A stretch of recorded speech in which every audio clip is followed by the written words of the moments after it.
राम जय जय राम। श्री राम जय जय राम। राम श्री राम जय जय राम। श्री राम जय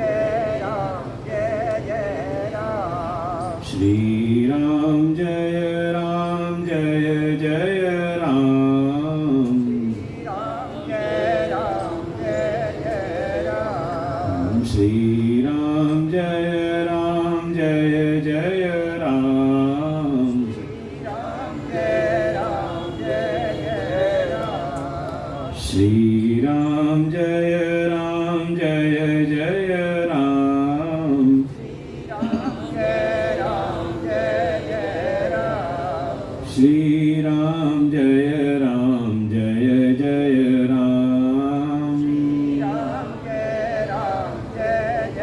राम। प्रेम से बोले सच्चिदानंद भगवान की, बाबा मनोहरनाथ भगवान की, बृहस्पति देव भगवान की, वृंदावन बिहारी लाल की जय। ओम सहना भवतु सहनो भुनक्तु सह वीर्यं करवावहै तेजस्विनावधीतमस्तु मा विद्विषावहै। ओम शांति शांति शांति। ओम पार्थाय प्रतिबोधितां भगवता नारायणेन स्वयं व्यासेन ग्रथितां पुराणमुनिना मध्ये महाभारतम् अद्वैतामृतवर्षिणीं भगवतीम् अष्टादशाध्यायिनीम् अम्ब त्वामनुसन्दधामि भगवद्गीते भवद्वेषिणीम्। नमोऽस्तु ते व्यासविशालबुद्धे तुल्लारविन्दायतपत्रनेत्र येन त्वया भारततैलपूर्ण प्रज्वालितो ज्ञानमय प्रदीप प्रपन्नपारिजाताय स्तोत्रवेत्रैकपाणये ज्ञानमुद्राय कृष्णाय गीतामृतदुहे नमः। सर्वोपनिषदो गावो दुग्धा गोपालनन्दन पार्थो वत्स सुधीर्भोक्ता दुग्धं गीतामृतं महत्। वसुदेवसुतं देवं कंसचाणूरमर्दनं देवकी परमानन्दं कृष्णं वन्दे जगद्गुरुं। भीष्मद्रोणतटा जयद्रथजला गान्धारनीलोत्पला शल्यग्राहवती कृपेण वहनी कर्णेन वेलाकुला। अश्वत्थामविकर्णघोरमकरा दुर्योधनावर्तिनी सोतीर्णा खलु पाण्डवैरणनदी कैवर्तकः केशव। पाराशर्यवच सरोजममलं गीतार्धगन्धोत्कटं नानाख्यानककेसरं हरिकथा सम्बोधना बोधितं। लोके सज्जनषट्पदैरहरः पेपीयमानं मुदा भूयात् भारतपङ्कजं कलिमल प्रध्वंसिना श्रेयसे। मूकं करोति वाचालं पङ्गुं लङ्घयते गिरिं यत्कृपातमहं वन्दे परमानन्दमाधवं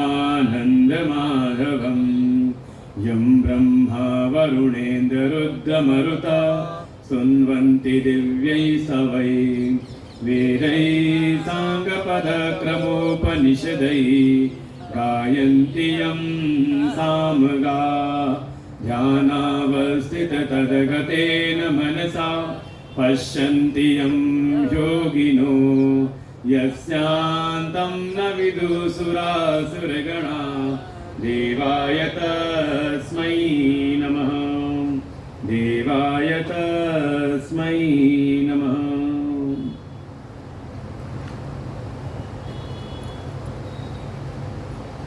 सातवें श्लोक से पाठ करते हैं। श्री भगवानुवाच योगयुक्तो विशुद्धात्मा विजितात्मा चितेन्द्रियः सर्वभूतात्मभूतात्मा कुर्वन्नपि न लिप्यते नैव किञ्चित् करोमीति युक्तो मन्येत तत्त्ववित् पश्यन् शृण्वन् स्पृशन् जिघ्नन् पश्यन् शृण्वन् स्पृशन् जिघ्रन् अश्नन् गच्छन् स्वपन् स्वशन् प्रलपन् विसृजन् गृह्णन् उन्मिषन् निमिषन्नपि इन्द्रियाणीन्द्रियार्थेषु वर्तन्त इति धारयन् ब्रह्मण्याधाय कर्माणि संगं त्यक्त्वा करोति यः लिप्यते न स पापेन पद्मपत्रं इवाम्भसा कायेन मनसा बुद्ध्या केवलैरिन्द्रियैरपि योगिनः कर्म कुर्वन्ति संगं त्यक्त्वात्मशुद्धये युक्तः कर्मफलं त्यक्त्वा शान्तिमाप्नोति नैष्ठिकीम् अयुक्तः कामकारेण फले सक्तो निबध्यते सर्वकर्माणि मनसा सन्न्यस्यास्ते सुखं वशी नवद्वारे पुरे देहि नैव कुर्वन्न कारयन् नैव कुर्वन्न कारयन्।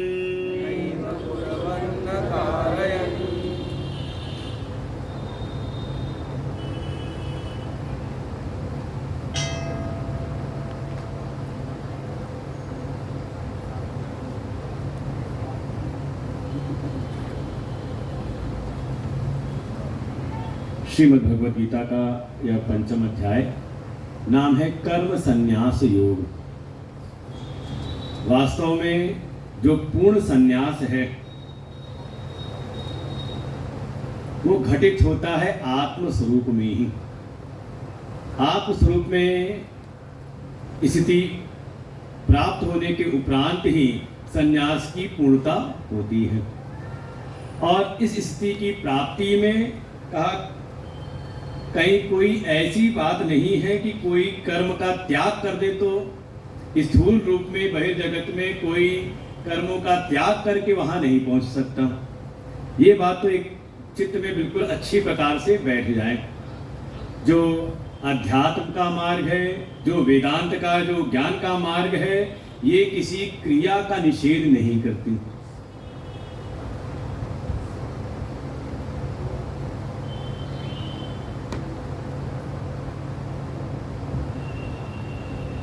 वेदांत किसी चेष्टाओं से रहित, क्रियाओं से रहित ऐसी किसी स्थिति के बारे में प्रतिपादन नहीं करते। ये तो आप जो विषय चल रहा है, क्योंकि यहाँ पर जो परम स्थिति बताई तो परम स्थिति का निरूपण किया कि करते हुए भी वो कुछ नहीं करता।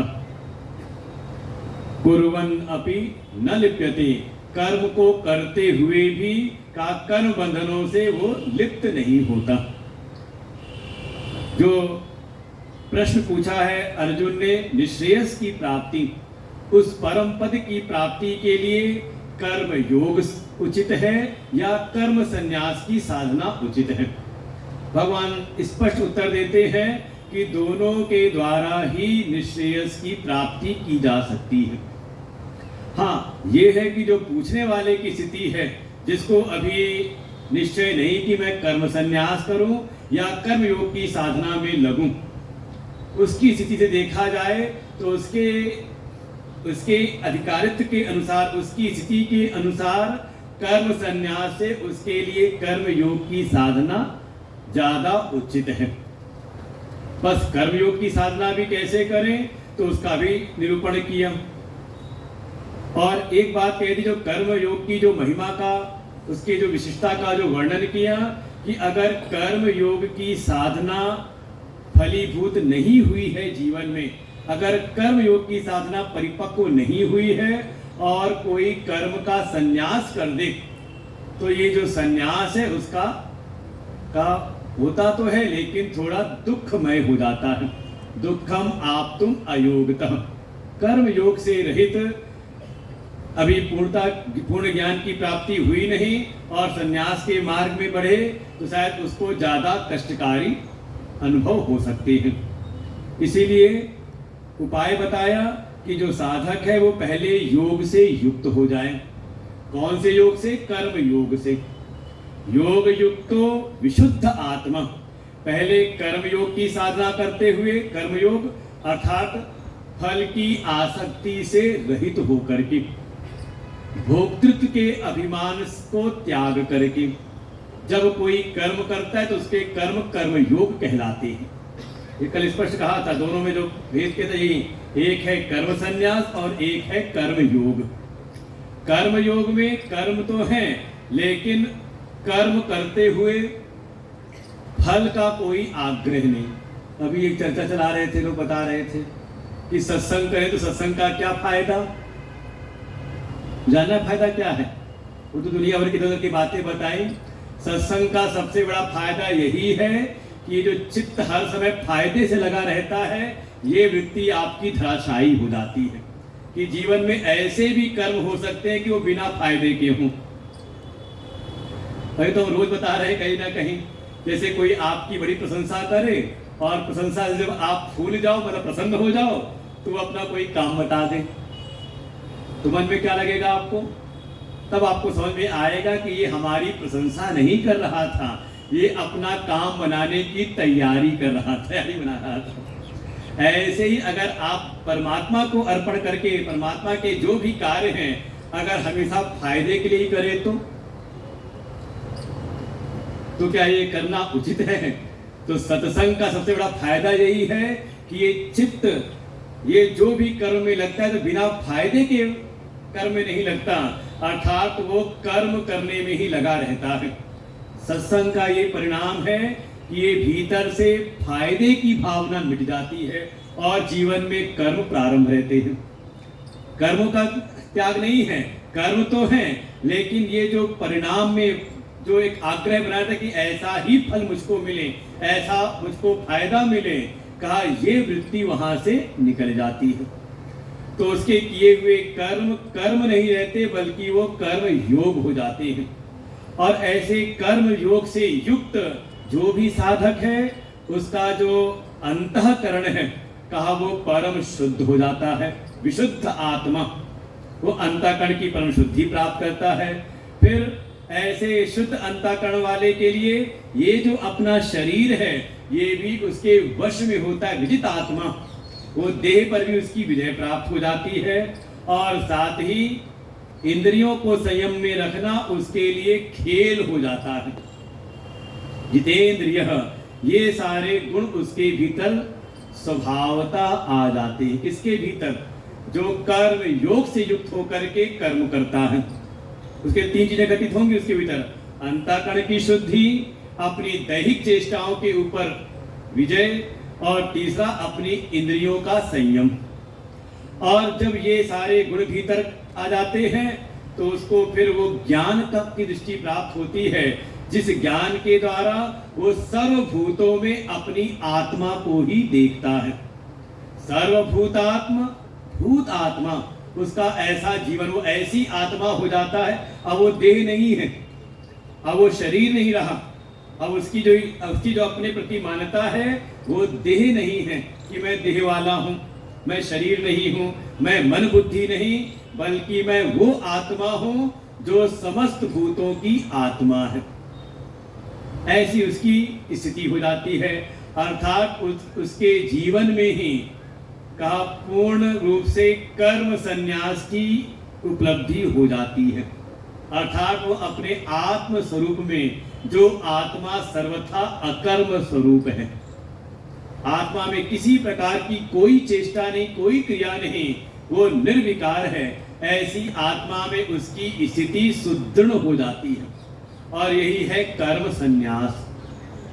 और फिर ऐसा जो कर्म योग से युक्त हुआ जो कर्म सन्यासी है, कहा वो लोक संग्रह के लिए भी कोई कार्य करे तो वो कर्म उसको लिप्त नहीं करते, अर्थात उन कर्मों के जो भी प्रभाव हैं उसको प्रभावित नहीं करते। कुर्वन् अपि न लिप्यते, वो कर्म करते हुए भी कर्म के प्रभावों से प्रभावित नहीं होता। क्यों नहीं होता?